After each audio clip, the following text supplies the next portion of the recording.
সকাল বাজে 5টা, আমরা সবাই মোটামুটি রেডি। না ঘুরতে যাব না, যাব ডাক্তারের কাছে। যাওয়ার কথা ছিল আরও আগেই, কিন্তু মাকে সেই সকাল 4টা থেকে ডাকছিলাম, মা উঠছিলই না। মাকে ডাক্তার দেখাবে, তার সাথে আমার। আর আজকে ডাক্তারের কাছে যাওয়ার সব থেকে প্রয়োজন যেটা আমার জন্যই। তো চলো পুরো ভিডিওটার সাথে থাকো, আশা করি পুরোটাই বুঝতে পারবে যে কি হয়েছে না হয়েছে।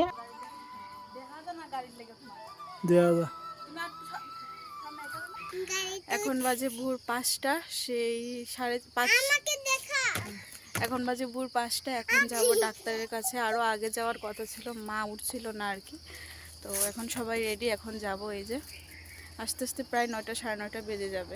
ডাক্তারের কাছে এসেছি অনেকক্ষণ হয়েছে, ডাক্তার দেখানো হয়ে গেছে আমার। এখন মা গেল, তবে ভিডিও করা হয় না।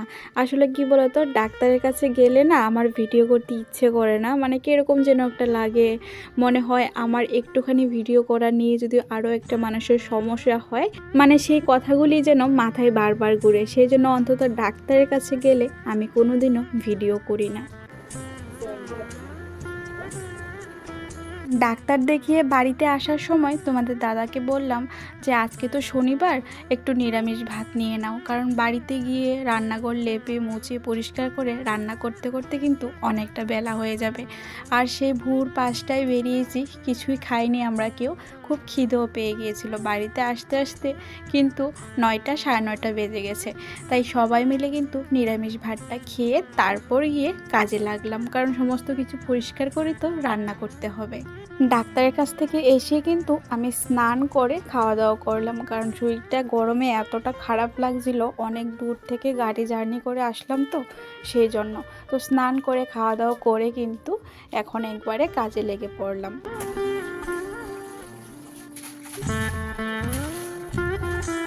কালকে থেকে যে কয়বার বসলাম ভিডিওটাতে ভয়েস ওভার দেব বলে, একটা না একটা সমস্যা লেগেই থাকছে। এই যে এখন বসলাম, এখনও কিন্তু আকাশের ডাক, বৃষ্টির আওয়াজ শোনা যাচ্ছে। এরকম করে কিন্তু কালকে আর ব্লগ ভিডিওটা দিতে পারিনি। সমস্ত কিছু রেডি করে নিয়েছি, শুধু ভয়েস ওভারটা দেওয়া হয়নি বলে ভিডিওটা আপলোড দিতে পারিনি। তোমাদেরকে তো কথাই দিয়েছি যে আমি প্রত্যেক দিন ছোট করে হলেও ব্লগ ভিডিও শেয়ার করব। কিন্তু এখানে যদি সমস্যার পর সমস্যা লেগেই থাকে, তাহলে কি করব বলো? দেখি ভগবানের ইচ্ছায় আবার বসলাম, এখন পুরোটা দিতে পারি কি না। তারপরও ব্যাকগ্রাউন্ডে কিন্তু আকাশের শব্দ, তার সাথে বৃষ্টির শব্দ তো থাকছেই। আমার পরিবারের নতুন বন্ধু, পুরনো বন্ধু, তোমাদের সবার কাছে আমার একটা ছোট্ট অনুরোধ কিন্তু সব সময় থেকে যাবে। তোমরা কে কোন জায়গা থেকে আমার ভিডিওটা দেখছো অবশ্যই কিন্তু কমেন্ট করে জানিয়ে যেতে ভুলবে না, তাহলে আমিও জানতে পারবো আমার বন্ধুরা কত দূর দূরান্ত থেকে আমার ভিডিওটা দেখছো। জানো তো, যখন ডাক্তারের কাছে গিয়েছিলাম, ওইখানে যাওয়ার পর একটা চিন্তাই মাথার মধ্যে ছিল, যদি জলটা এসে চলে যায় তাহলে কিন্তু জলটা আর নেওয়া হবে না। কোনো দিন 2 বেলা দেয়, কোনো দিন কিন্তু 1 বেলাও দেয় না। জলের সেরকম ঠিক ঠিকানা নেই। তো ভাগ্য ভালোই, বাড়িতে আসতে না আসতেই কিন্তু খাওয়া দাওয়া করার পর জলটা চলে আসলো। তাই অন্য কাজ বাদ দিয়ে আগে জলটা নিয়ে নিলাম।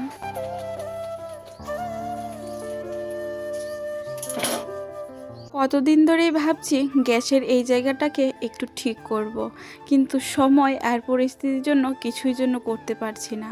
আসলে সত্যি কথা বলতে সময়টাই যেন কীরকম পাল্টে গেছে।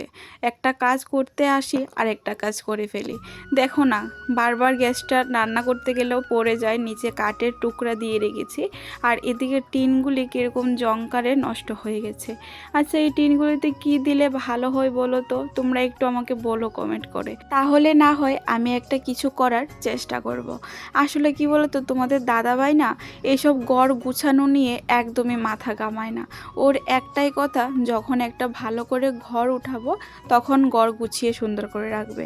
শুভ সকাল বন্ধুরা, আজকে হলো শনিবার আর এখন বাজে 7:30। আমার রান্নাঘর লেপা হয়ে গেছে। লেপা বলতে পুরোটা লেপেনি, অর্ধেক জায়গা লেপেছি, যে জায়গায় রান্না করে রান্না রাখবো আর কি, তরকারি পাতি। আর বাকিটা রান্না শেষে রানবো, কারণ বাকিটা রান্না শেষে লেপবো, কারণ এখন সবটা করে লেপলে কিন্তু একদমই রান্নাঘরে গিয়ে কাজ করা যাবে না। তো রান্নাঘর লেপা হয়ে গেছে, আর এখন আমি বাসন দিয়ে উঠান ঝাড় দিয়ে তারপর কিন্তু রান্না বসাবো। তো চলো, যত কথা বলবো ততই কথা বলতে ইচ্ছে হবে। অনুরোধ করছি পুরো ভিডিওটা সাথে থাকার জন্য, নো স্কিপ করে। আশা করি ভালো লাগবে। তো চলো, দেখা হচ্ছে আবার পরে। জানো তো বন্ধুরা, এই ঘর গুছানোটাকে নিয়ে আমাদের মাঝে মধ্যে অনেকটাই ঝগড়া ঝামেলা হয়। জানো তো, আমারও ইচ্ছে করে মাঝে মধ্যে ঘরগুলিকে একটু নিজের মতো করে গুছাই, কিন্তু ওর জন্য না আর সেটা হয়ে ওঠে না।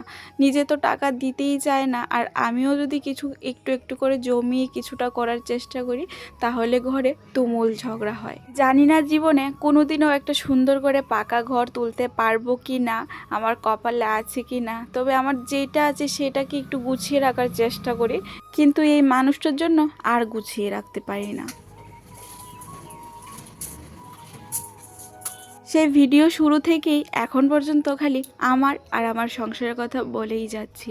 তো চলো, এখন ভাতটা বসিয়ে দিলাম, তার সাথে বসিয়ে দিচ্ছি কারকুল ভাজা। তোমরা তো জানোই প্রত্যেক দিনে একটা করে ভাজা আমাদের লাগে। তো চলো, এখন রান্নাটা করতে করতে তোমাদের সুন্দর সুন্দর কিছু কমেন্টের উত্তর দেই। মনোদীপা দিদিভাই কমেন্ট করেছে, বোন তোমার বাড়ি ত্রিপুরায় আর আমার বাড়ি কলকাতায়, চাইলেও হয়তো তোমার সাথে কোনোদিনও আমি সামনে থেকে দেখা করতে পারবো না। জানো তো বোন, ত্রিপুরায় আমার কাকুর বাড়ি আছে, অনেক চেষ্টা করলেও কাকুর বাড়িতে যেতে পারি না। অনেক অনেক ভালোবাসা জানাই বোন, এত সুন্দর একটা কমেন্ট করে আমার পাশে থাকার জন্য। তবে জানো তো বোন, আমারও খুব ইচ্ছে করে একদিন তোমাদের সবাইকে সামনে থেকে দেখতে। যারা আমাকে নিঃস্বার্থভাবে ভালোবাসে তাদেরকে যদি একবার সামনে থেকে দেখতে পারতাম, তাহলে হয়তো আমারও অনেকটা ভালো লাগতো। এবার বাকিটা ভগবানের উপর, জানি না ভগবান চায় কি না। ওইদিকে ভাত আর ভাজা বসিয়ে দিলাম, আর একদিকে চিন্তা করছিলাম যে আজকে তো নিরামিষ, কি রান্না করব। তো ঘরে টুকটাক যা যা ছিল আর কি, সব কিছু দিয়ে নিরামিষ রান্না করব। আর নিরামিষ তরকারির মধ্যে একটু ডাঁটা না দিলে সেটা একদমই ভালো লাগে না, দেখতেও ভালো লাগে না, খেতেও ভালো লাগে না। তো সেই জন্য কিন্তু আমাদের মানে লাউয়ের চারে যদিও লাউ ধরেনি, তারপরে লাউয়ের কয়েকটা আগা আছে আর কি, মানে কয়েকটা ডাঁটা আছে, ওইখান থেকে 3টা নিয়ে আসলাম। আমরা 3জন মানুষ খাবো, একবেলাই তো খাবো, আর পরের বেলা বলেছিলাম সয়াবিন আনার জন্য আর কি। তো কারকুল, কাঁচকলা, আলু, বেগুন, কুমড়ো আর ডাঁটা দিয়ে কিন্তু একটুখানি করে নেব তরকারি, নিরামিষ তরকারি আর কি, তার সাথে তো ভাজা আছেই। তামান্না বোন কমেন্ট করেছে, আমি বাংলাদেশ থেকে তোমার প্রত্যেকটা ভিডিও দেখি বোন, অনেক ভালো লাগে তোমার ভিডিওগুলি আর তোমার কথাগুলি। অনেক ভালো থেকো বোন, সামনের দিকে এগিয়ে যাও, সবাই পাশে আছি। দিদিভাই তোমাকেও অনেক অনেক ভালোবাসা জানাই গো। তুমি যে এত দূর থেকে আমার পরিবারে এসেছো, আর তোমার মূল্যবান সময়টুকু দিয়ে যে আমার ভিডিওগুলি দেখো, আমি অনেক খুশি হয়েছি বোন। ভালো থেকো আর সবাইকে ভালো রাখো, এভাবে আমার পাশে থেকো। এদিকে আমি কিন্তু তরকারিটা বসিয়ে দিয়েছি, সবজিটা কেটে, আর এখন কিন্তু চলে আসলাম উঠানটা ঝাড় দিতে। আজকে না সকাল সকাল আর উঠানটা ঝাড় দিতে পারিনি, তাই রান্নাবান্না শেষ করে, শেষ কি মানে তরকারিটা তো হচ্ছে, এদিকে আমি উঠানটা ঝাড় দিয়ে নিচ্ছি। আজকে ব্যাকগ্রাউন্ডে যে কত রকমের শব্দ শোনা যাচ্ছে সেটা আমিও বুঝতে পারছি। তার সাথে কিন্তু একটু চিৎকার চেঁচামেচির আওয়াজও শোনা যাচ্ছে। ঘরে 4-5 জন মানুষ এসেছে, তো ওরাই দরকারি বিষয় নিয়ে কী জানি নিয়ে এত চিৎকার করে কথা বলছিল। আমি শেষে বাধ্য হয়ে রান্নাঘরে চলে এসেছি। তারপরে ওদের কথা কিন্তু আমার সাথে বেশ ভালোই রেকর্ডিং হয়ে যাচ্ছে।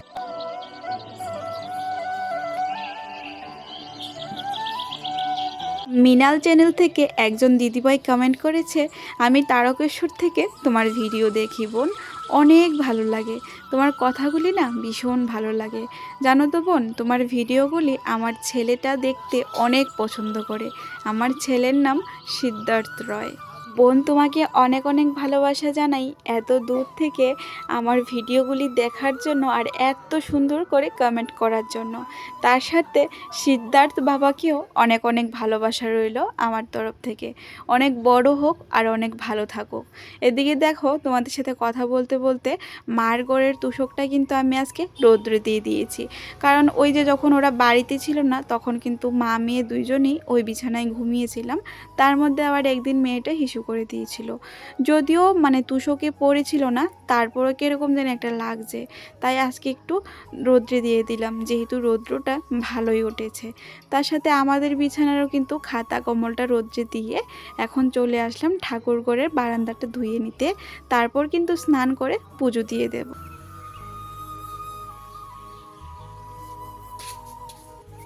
ভগবান চাইলে সব কিছুই সম্ভব। জানো তো বন্ধুরা, আগে পুজো দেওয়ার কথাটা শুনলে মাথায় এক্সট্রা একটা টেনশন চলে আসতো। এখন অনেকেই বলতে পারো, তাহলে কি তুমি ঠাকুর পছন্দ করো না বা পূজা দিতে পছন্দ করো না? আসলে সেরকম কিছু নয়। ঠাকুর পছন্দ করে না বা পূজা দিতে পছন্দ করে না সেরকম কেউই নেই আমার মনে হয়। আসলে সংসারের সমস্ত কাজ করে বাচ্চাটাকে নিয়ে পুজো দিতে অনেকটাই কষ্ট হয়। মা বাড়ি থেকে যাওয়ার পর সমস্ত কাজ আমাকেই করতে হয়, কিন্তু পুজো দেওয়ার একটা আলাদাই একটা টান হয়ে গেছে। মানে যত যাই হয়ে যাক না কেন, পুজোটা আমার টাইমের মধ্যে দিতেই হয়। তো তোমাদের সাথে কথা বলতে বলতে আমার পুজো দেওয়া হয়ে গেছে। আমাদের বাড়িতে যেহেতু বাবা ভোলেনাথ স্থাপিত আছে, তাই কিন্তু অনেক নিয়ম মেনে পুজোটা দিতে হয়। প্রায় 1 ঘন্টার মতো লেগে যায় পুজো দিতে।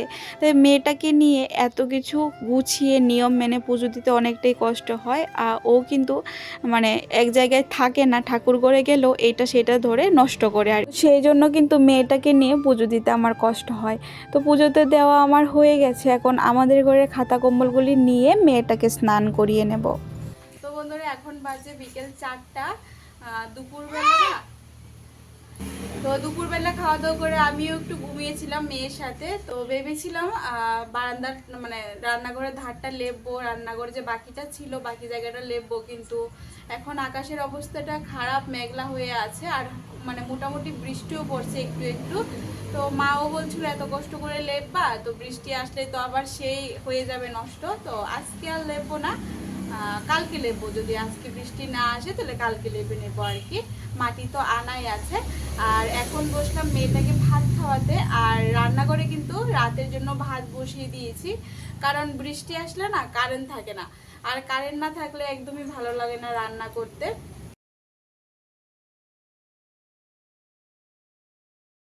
জানো তো বন্ধুরা, নিজেকে যতই সামলে রাখার চেষ্টা করি বা সবাইকে ভালো রাখার চেষ্টা করি, ভগবান যেন ততই আমাকে কষ্ট দেওয়ার চেষ্টা করে। আজকে প্রায় 2 দিন হয়ে গেল আমার মাথা ব্যথাটা কমছেই না। তো বাধ্য হয়ে কিন্তু আজকে ভোরবেলা চললাম ডাক্তারের কাছে। এই ডাক্তারকে কিন্তু আজ থেকে প্রায় 6 মাস আগে থেকে আমি দেখাচ্ছি মাথার যন্ত্রণার জন্য। আগে ভেবেছিল যে এটা হয়তো মাইগ্রেনের সমস্যা, কিন্তু আজকে গিয়ে যখন সবটা খুলে বললাম যে আগে ওষুধ খেলে বা কোনো কিছু মাথায় মানে মালিশ হয় না, বাম হয় বা যে কোনো কিছু একটা লাগিয়ে মাথায় তেল দিয়ে যদি ঘুমিয়ে পড়তাম তাহলে কিন্তু কমে যেত। আর এখন যে ব্যথাটা হয় সেটা কিন্তু যদি একবার উঠতে পারে, তুমি এখন মাথায় তেল বা মালিশ বা ওষুধ যেইটাই দাও না কেন, মাথা ব্যথাটা একদমই কমতে চায় না। বিশেষ করে 3-4 দিন তো থেকেই যায় এক নাগাতর, মানে কন্টিনিউ। তো সেই জন্য মানে আমি সমস্ত কিছু যখন ডাক্তারকে খুলে বললাম, তখন তো উনি বললো যে তোমাকে এখন আর কোনো ওষুধ দেব না, কারণ তোমার আগের ওষুধের কোর্সগুলি কিন্তু শেষ হয়ে গেছে। তোমার এখন ইমিডিয়েটলি সিটি স্ক্যান করতে হবে। সিটি স্ক্যান ছাড়া কোনো তোমার চিকিৎসা হবে না। সত্যি কথা বলতে এখন যে পরিস্থিতি, এই মুহূর্তে আমাকে সিটি স্ক্যান করাটা খুব কষ্ট হয়ে যাবে, হাতের অবস্থা খুবই খারাপ। তো সব কিছু তো আর ডাক্তারকে খুলে বলা যায় না। তারপরও বললাম যে যা আছে সেটাই আমাকে একটু দেন, কারণ এই মুহূর্তে সিটি স্ক্যান করা আমার খুবই কষ্ট, ব্যথাটাও কিন্তু সহ্য করতে পারি না। তো সেই কথা বলে কিন্তু আমাকে 15 দিনের জন্য ওষুধ দিল। ডাক্তার কিন্তু শেষে বলেই দিল যে হয়তো মাথায় কোনো একটা কিছু হয়েছে, তো তোমাকে সিটি স্ক্যান করতেই হবে। কি যে করব কিছুই বুঝতে পারছি না। এখন নিজের চিকিৎসা করব না মার চিকিৎসা করব, না এদিকে শাশুড়ি মাকে যত্ন করব। তো চলো, অনেক কথাই বললাম, আজকের ভিডিওটা এখানেই শেষ করি। বিকেলবেলা করে কিন্তু আকাশটা অনেক কালো হয়ে এসেছে, মনে হয় বৃষ্টি আসবে। এতটুকুই থাকলো, সবাই ভালো থেকো, টাটা।